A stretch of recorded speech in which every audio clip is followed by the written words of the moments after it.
बिस्मिल्लाहिर्रहमानिर्रहीम।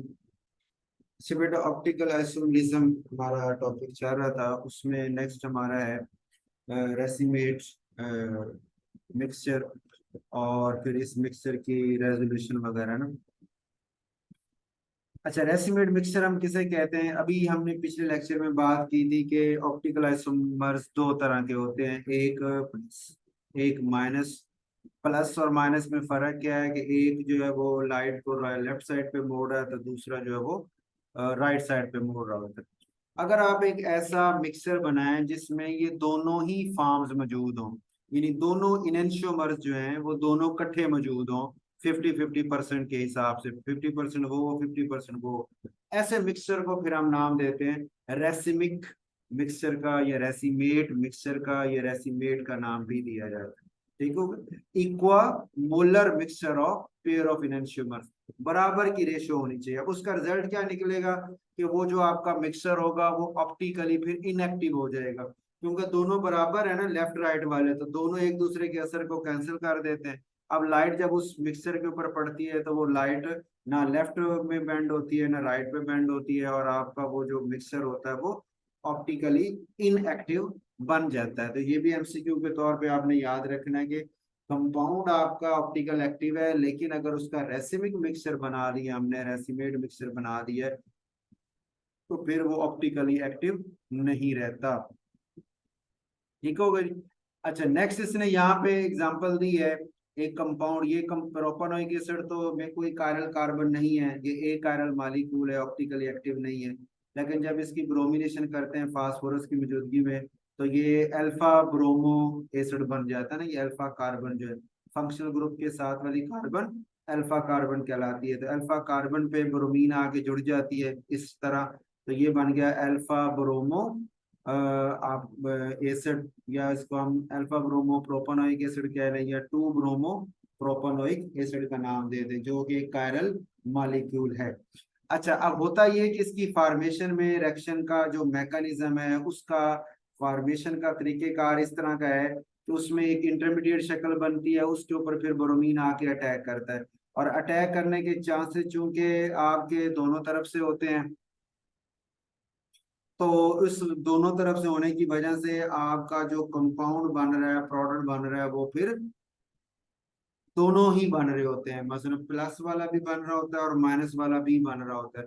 जैसे एफएससी में आपको याद हो SN1 SN2 रिएक्शन आपने पढ़े थे, तो SN1 में आप कहते थे कि सर पहले कार्बोकेटायन बनता है और फिर न्यूक्लियोफाइल आके अटैक करता है, तो लेफ्ट राइट दोनों साइडों से अटैक के चांसेस हैं, जिसकी वजह से हमें लेफ्ट और राइट यानी दोनों तरह के मालिक्यूल मिल जाते हैं। और स्टीरियोकेमिस्ट्री को हम देखते थे तो हम कहते थे कि 50% जो है वो इन्वर्जन हो गई है, 50% मालिक्यूल पुरानी कन्फिग्रेशन से उल्ट गए हैं, और 50% रिटेंशन हुई है, मतलब 50% मालिक्यूल पुरानी शक्ल पे ही कायम है।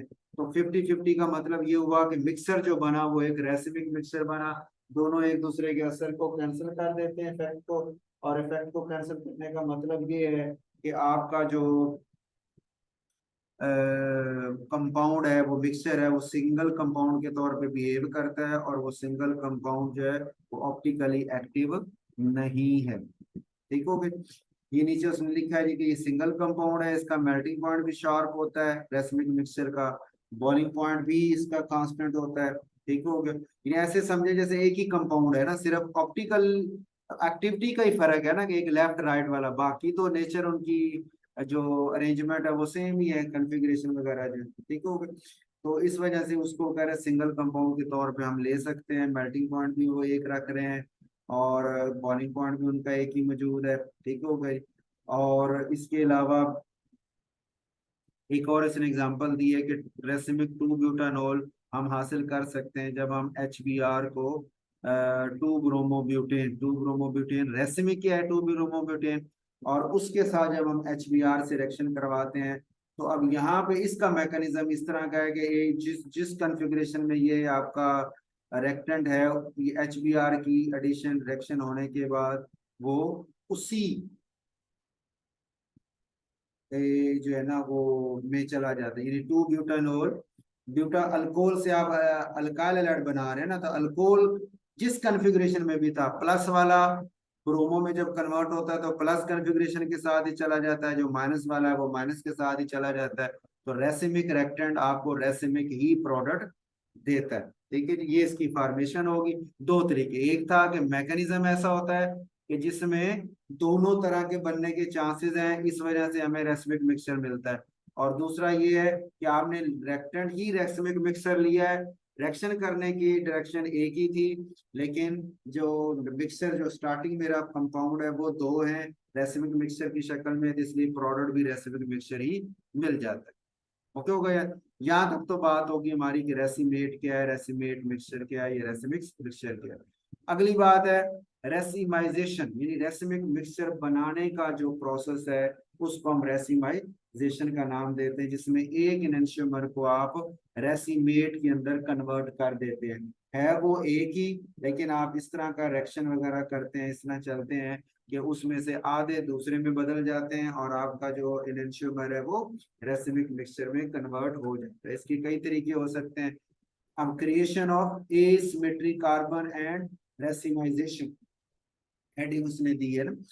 अच्छा, अब इसमें एक तो ये रेसिमाइजेशन की डेफिनेशन आपने करनी है जी, यहाँ पे पीछे रेसिमेट मिक्सचर वगैरह की डेफिनेशन भी आ गई। ये भी इंपॉर्टेंट क्वेश्चन है शॉर्ट के हवाले से कि रेसिमेट क्या होता है, उसकी एग्जांपल दे दें।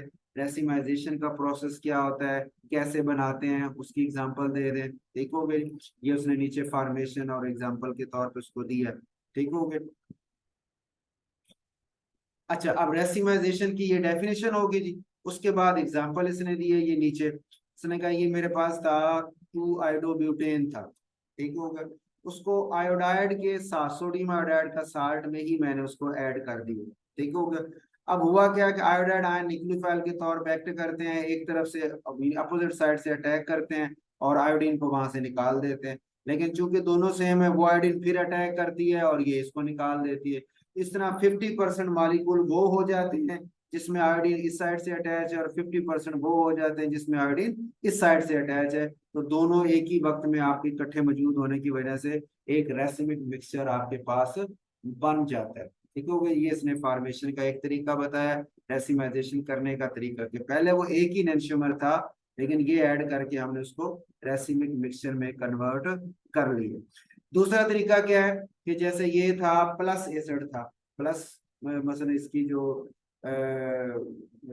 ऑप्टिकल एक्टिविटी है वो पॉजिटिव साइन के साथ है, इसकी मैंने की है, ये कन्वर्ट हुआ है टाटोमेरिक फॉर्म में ना, टाटोमेरिज्म थी ना जिसमें आपको याद हो कि कार्बोनाइल जैसे है तो ये जो साथ वाली अल्फा कार्बन है वहां से हाइड्रोजन ओ के पास चले जाएगी, ये OH बन जाएगा और इनके दरमियान डबल बॉन्ड शिफ्ट हो जाएगा।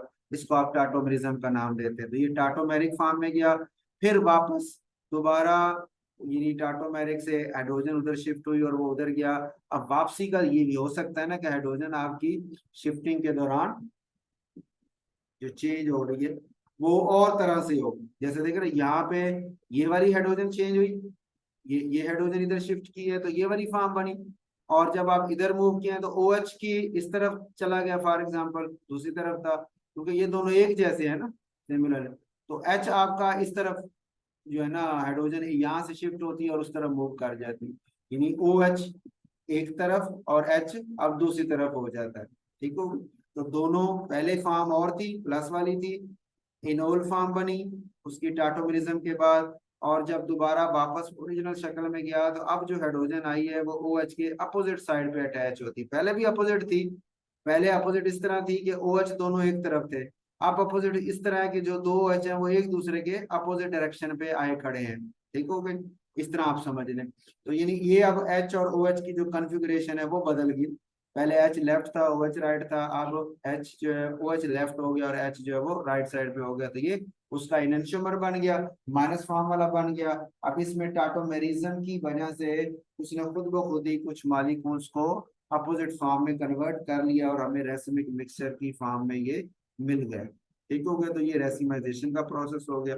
अच्छा, एक और शॉर्ट क्वेश्चन हो सकता है या उसमें डेफिनेशन में डिफाइन करें, एपिमराइजेशन का प्रोसेस है ना, ये क्या होता है कि inversion of configuration at one chiral carbon of a molecule having more than one chiral, एक मॉलिक्यूल जिसके पास एक से ज्यादा कायरल कार्बन हो और उनमें से एक कायरल कार्बन पे इन्वर्जन हो, कन्फिग्रेशन चेंज हो, दूसरी कायरल कार्बन पे ना हो, वो वैसे का वैसे ही रहे। इस प्रोसेस को एपीमराइजेशन कहते हैं और इस प्रोडक्ट को हम एपीमर का नाम देते हैं कि ये जो नया प्रोडक्ट आपका बना है, ये ओरिजिनल कंपाउंड का एपीमर है। इसकी एग्जांपल आपको यहाँ मिलेगी, ये देखें ना कि ये वाली दोनों कार्बन कायरल है इस मालिक्यूल में ना, ये वाली कार्बन भी कायरल है किसके साथ, 1 2 3 और 4 डिफरेंट, और ये कार्बन भी कायरल 1 2 3 और ये 4 वाला पूरे का पूरा ग्रुप डिफरेंट। ठीक हो गए, तो ये दोनों कायरल हैं। अच्छा, इसमें और इसमें आप देखें, ये 1 और 2 में ये दोनों एक दूसरे के मिरर इमेज हैं, और आप कहेंगे सर ये दोनों एक दूसरे के इनएंशियोमर है। ठीक हो गया। एक 3 वाली फॉर्म है, 3 वाली 1 से कैसे डिफरेंट है कि यहाँ पे OH और Cl एक तरफ है, यहाँ पे OH और Cl एक दूसरे के अपोजिट है। अब 3 का जो मिरर इमेज है वो ये 4 है, तो 3 और 4 जो है ये एक दूसरे के इनएंशियोमर है। लेकिन अगर आप 1 और 3 को कंपेयर करें तो आप देखेंगे सर 1 और 3 में फर्क ये है कि जो एक कायरल कार्बन ये नीचे वाली तो दोनों में सेम है, लेकिन ऊपर वाली कायरल कार्बन पे इन्वर्जन हो गई है, कन्फिग्रेशन बदल गई है। इधर क्लोरीन और हाइड्रोजन और अंदाज में, इधर क्लोरीन और हाइड्रोजन और अंदाज में। तो ये जो 1 और 3 आपके हैं, ये एक दूसरे के हम क्या कहते हैं, एपीमर्स हैं, कि जिसमें एक की कन्फिग्रेशन एक कायरल कार्बन की सेम है और दूसरी कायरल कार्बन की कन्फिग्रेशन इनकी एक दूसरे से मुख्तलिफ है। इनको कहेंगे कि एक दूसरे के एपीमर्स हैं, और इस प्रोसेस को एपीमराइजेशन का नाम दिया जाता है। जो डेफिनेशन आपकी ये, अगर शॉर्ट क्वेश्चन हो एपीमराइजेशन क्या है या एपीमर क्या है एग्जांपल दें, तो आप इसकी एग्जांपल 1 और 3 या 2 और 4 भी ऐसे ही है। 2 और 4 में देखें ना, तो उसमें भी H और OH की कन्फिग्रेशन सेम है और H और Cl वाली उसमें बदल गई है। ठीक हो गई, तो ये 2 और 4 एक दूसरे के कह लें एपीमर बन गए, और 1 और 3 जो है वो एक दूसरे के एपीमर बन जाते हैं। ओके हो गए। अच्छा, उसके बाद आ जाए नेक्स्ट के जो सेवरल कायरल कार्बन एटम, उन्हीं की ये वाली प्रॉपर्टी थी इसने ऊपर मेंशन की है।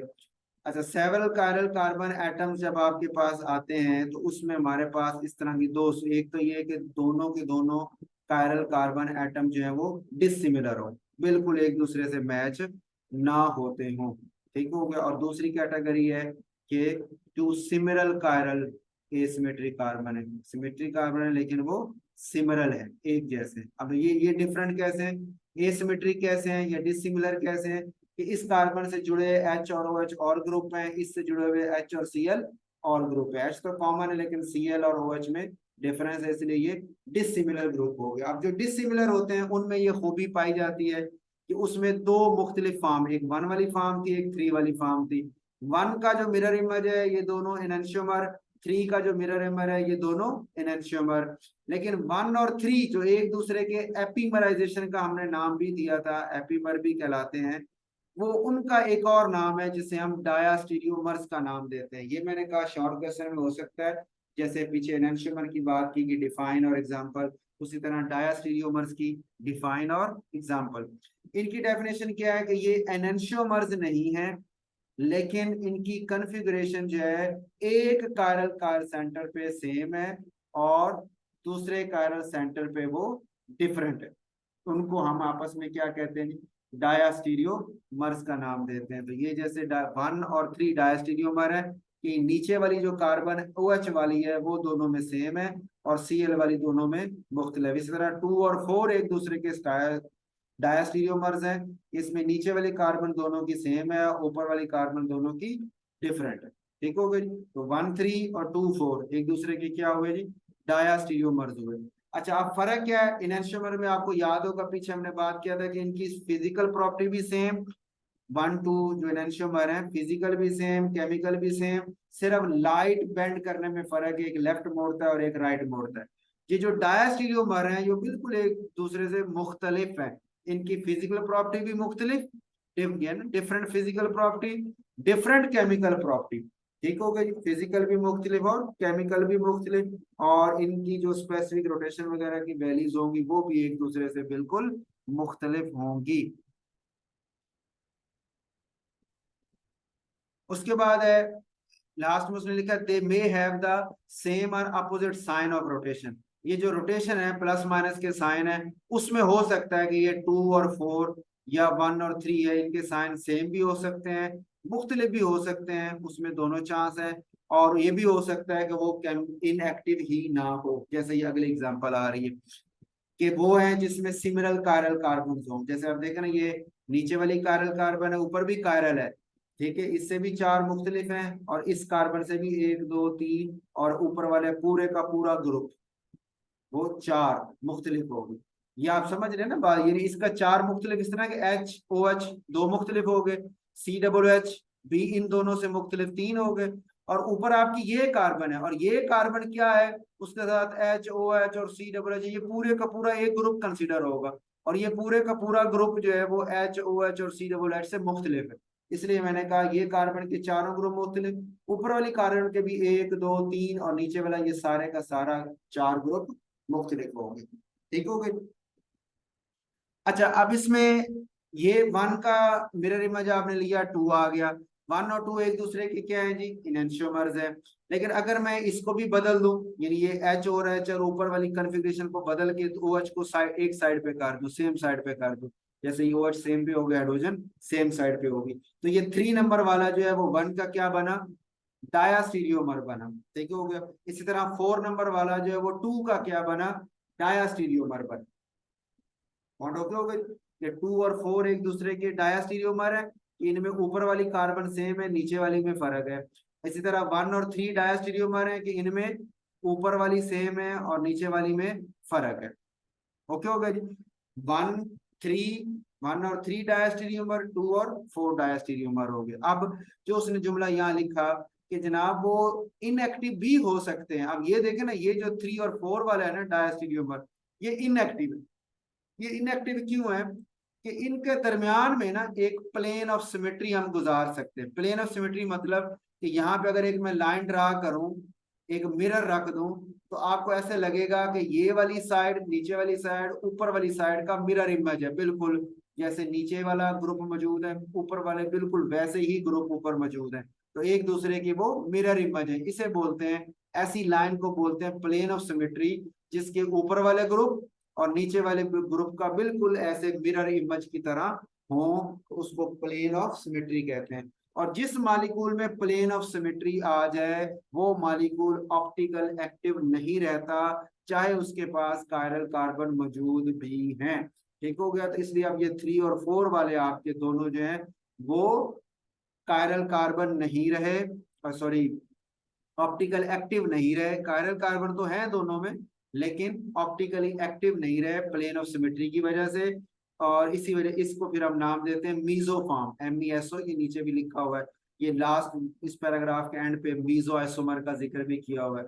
ऐसे आइसोमर को हम मीजो आइसोमर का नाम देते हैं। और नीचे ये मीजो कंपाउंड, उसकी डेफिनेशन भी लिखी हुई है कि वो कंपाउंड जिसमें 2 या 2 से ज्यादा कायरल कार्बन एटम हैं, लेकिन ऑप्टिकली इनएक्टिव है। क्यों? Due to internal compensation. Internal compensation मतलब जैसे प्लेन ऑफ सिमेट्री उसके अंदर आ गया, जिसकी वजह से वो आइडेंटिकल होने की वजह से वो ऑप्टिकली इनएक्टिव हो गया। ओके हो गया यहाँ तक। अच्छा, अब ये एलिमेंट ऑफ सिमेट्री आपके सिलेबस में नहीं है, लेकिन जैसे ये प्लेन ऑफ सिमेट्री किसी ने बात की है ना, तो वो ये प्लेन ऑफ सिमेट्री हो, इस तरह सेंटर ऑफ सिमेट्री आ जाए, या इस तरह अल्टरनेटिंग एक्सिस ऑफ सिमेट्री आ जाए, तो ये सिमेट्री एलिमेंट्स कहलाते हैं। इन तीनों में से कोई सिमेट्री एलिमेंट भी इस तरह कंपाउंड किसी में पाया जाए, तो वो उसे ऑप्टिकली इनएक्टिव बना देता है, और उसको हम मेसोफॉर्म का नाम देते हैं, या मेसो आइसोमर कहते हैं, या मेसो कंपाउंड का नाम देते हैं। ठीक हो गई। ये आपने नहीं करना है, हमारे सिलेबस में नहीं है, इनकी डेफिनेशन वगैरह एग्जांपल ये नहीं है। लास्ट है जी, रेजोल्यूशन ऑफ रेसिमेट और रेसिमेट मिक्सचर। रेसिमेट मिक्सचर आपके सामने, अब उसको मैं अलग करना चाहता हूँ। रेजोल्यूशन मतलब उसके अंदर जो एनेंशियोमर है उनको मैंने सेपरेट करना है, तो सेपरेट कैसे कर सकता हूँ, क्या तरीकेकार हो सकते हैं? उसमें हमारे पास मैकेनिकल मेथड भी है। मैकेनिकल मेथड ये है कि हम क्रिस्टलाइजेशन कर लें, क्रिस्टल बना लें उस एनेंशियोमर्स की। अब क्रिस्टल जो है वो माइक्रोस्कोप से हम देखते हैं तो दोनों की क्रिस्टलाइज शक्लों में फर्क है। क्रिस्टलाइन जो शक्लें हैं वो दोनों की एक दूसरे से मुख्तलिफ है।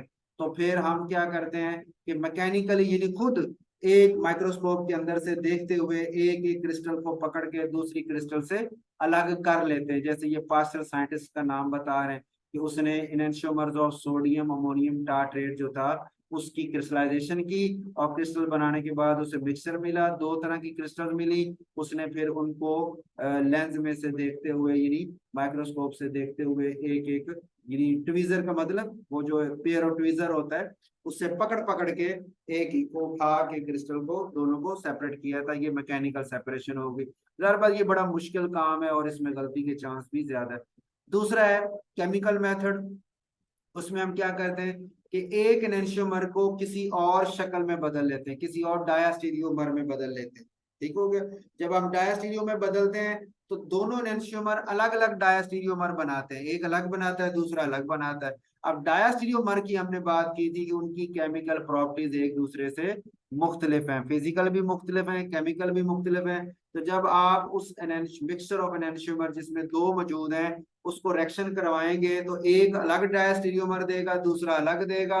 उन दो अलग कंपाउंड को हम किसी भी मेथड से जैसे फ्रैक्शनल डिस्टिलेशन से अलग कर लें या क्रिस्टलाइजेशन से अलग कर लें कि एक जो है वो पहले क्रिस्टल बना लेगा दूसरा बाद में बनाएगा, तो हम उनको सेपरेट कर लेंगे। ठीक हो गया। यहाँ इसने जनरल एग्जांपल दिए, सपोज करें ये मेरे पास एक ए एसिड है जो प्लस माइनस यानी दोनों का मिक्सचर है।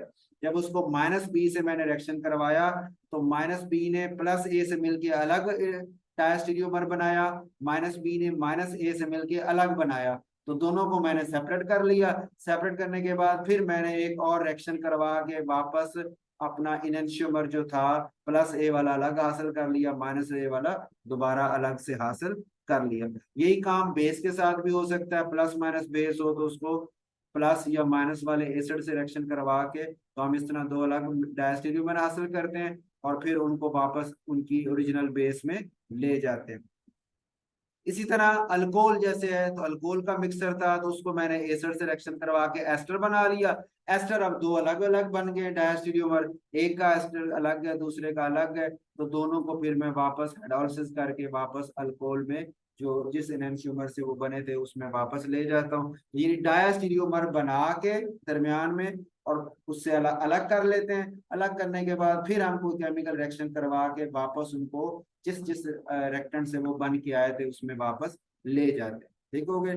तीसरा है बायोकेमिकल मेथड। इसमें हम यूज करते हैं बैक्टीरिया वगैरह, यानी आप स्पेसिफिक बैक्टीरिया लेके आते हैं जो आपके दो इनएंशियोमर में से किसी एक इनएंशियोमर पे एक्शन शो करते हैं और उनको डिस्ट्रॉय कर देते हैं, खत्म कर देते हैं। पीछे एक बच जाता है उसको हम हासिल कर लेते हैं, सेपरेट कर लेते हैं फिल्ट्रेशन वगैरह से या डिस्टिलेशन फ्रैक्शनल डिस्टिलेशन वगैरह से। अब इसमें नुकसान हमारा ये है, ये लेकिन लिमिटेड यूज है इसका। वजह क्या है, एक तो हमें प्रॉपर माइक्रो ऑर्गेनिज्म ढूंढना पड़ेगा कि वो जो प्लस या माइनस के ऊपर इफेक्ट रखने वाला होगा, एक वो मेहनत अलग से करनी पड़ेगी। फिर दूसरे नंबर पे एक एनेंशियोमर हमारा बिल्कुल ही डिस्ट्रॉय हो जाता है, खत्म हो जाता है, उसको हम वापस हासिल नहीं कर सकते। और दूसरा तीसरे नंबर पे हो सकता है कि हमारे पास जो कंपाउंड है वो पॉइजनस कंपाउंड है, तो फिर उसके लिए माइक्रो ऑर्गेनिज्म भी काम नहीं कर सकेंगे। हो सकता है वो पॉइजनस माइक्रो ऑर्गेनिज्म को ही किल कर दे तो वो अपना एक्शन शो नहीं कर सकते। चौथा है जी डिफरेंशियल एब्जॉर्प्शन। डिफरेंशियल एब्जॉर्प्शन का मतलब ये है कि जैसे क्रोमेटोग्राफी कालम होता है ना, आपने शायद इसका पहले जिक्र शायद ना हो। क्रोमेटोग्राफी तो आपने नाम सुना होगा। क्रोमेटोग्राफी की ना काफी सारी टाइप्स हैं। गैस क्रोमेटोग्राफी वो आपने याद होगा, मैं एफएससी में पढ़ी थी। एक क्रोमेटोग्राफी की टाइप है जिसमें स्टेशनरी फेज जो है वो सॉलिड होता है और जो मोबाइल फेज है वो लिक्विड या गैस होती है। एक क्रोमेटोग्राफी की टाइप वो है जिसमें आपकी स्टेशनरी फेज लिक्विड होती है और मोबाइल फेज गैस होती है। तो ये जो आपका कॉलम क्रोमेटोग्राफी है इसमें स्टेशनरी फेज हमारी सॉलिड होती है और मोबाइल फेज इसमें हमारा लिक्विड होता है। ठीक होगा। अब हम क्या करते हैं कि एक जो क्रोमेटो कॉलम लेते हैं, कॉलम से मुराद मैं आपको इसमें ड्रा करके दिखा दूं। जैसे आपने बिरड देखी होगी ना, प्रैक्टिकल वगैरह आपने किया है उसमें आपने बिरड देखी, तो बिरड की तरह की शक्ल के ना बड़े बड़े कॉलम होते हैं, इस तरह बड़ी बड़ी ट्यूब्स होती है। ठीक है। जो एंड पे उनका इसी तरह वो आपका जैसे उसके बिरड के एंड पे एक लगा हुआ होता है ना, स्टॉपर लगा हुआ होता है। तो इस तरह इसके भी एंड पे यहाँ पे स्टॉपर लगा हुआ होता है। ठीक हो गया। हम क्या करते हैं, इसके अंदर पहले से ही हम एक सॉलिड भर लेते हैं, सॉलिड से ना इसको यहाँ तक भर लेते हैं, फिल कर लेते हैं। सपोज यहाँ तक मैंने इसको सॉलिड से भर लिया। ठीक हो गया। अब मैं इसको ऐसे शो कर,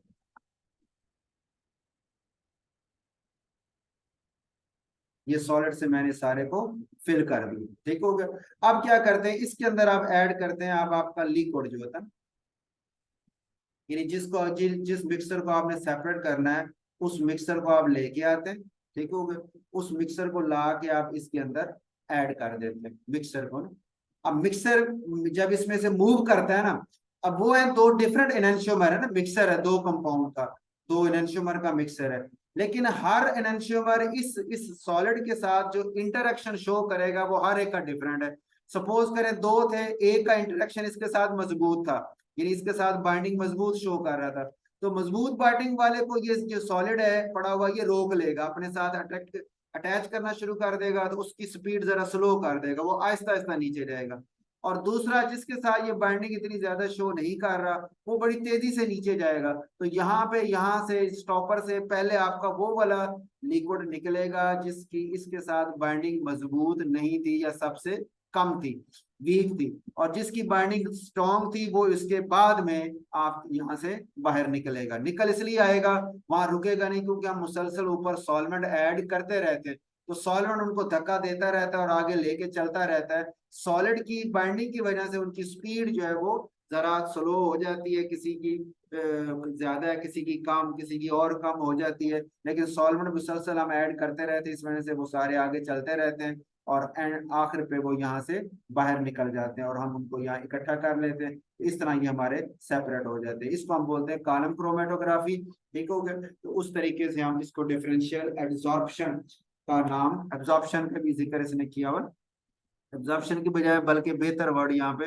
एड्सॉर्प्शन होना चाहिए, क्योंकि वो फिजिकल होती है ना अटैचमेंट सॉलिड के साथ, तो वो एड्सॉर्प्शन का फिनोमेना उसके लिए बेहतर हो सकता है। ठीक होगा जी। यहाँ तक मेरे ख्याल से आइए अगले आपकी आईएसओ ये टाइप्स जो ना वो सिलेबस में नहीं है, तो यहाँ तक आपका ऑप्टिकल आइसोमेरिज्म मुकम्मल हो जाता है।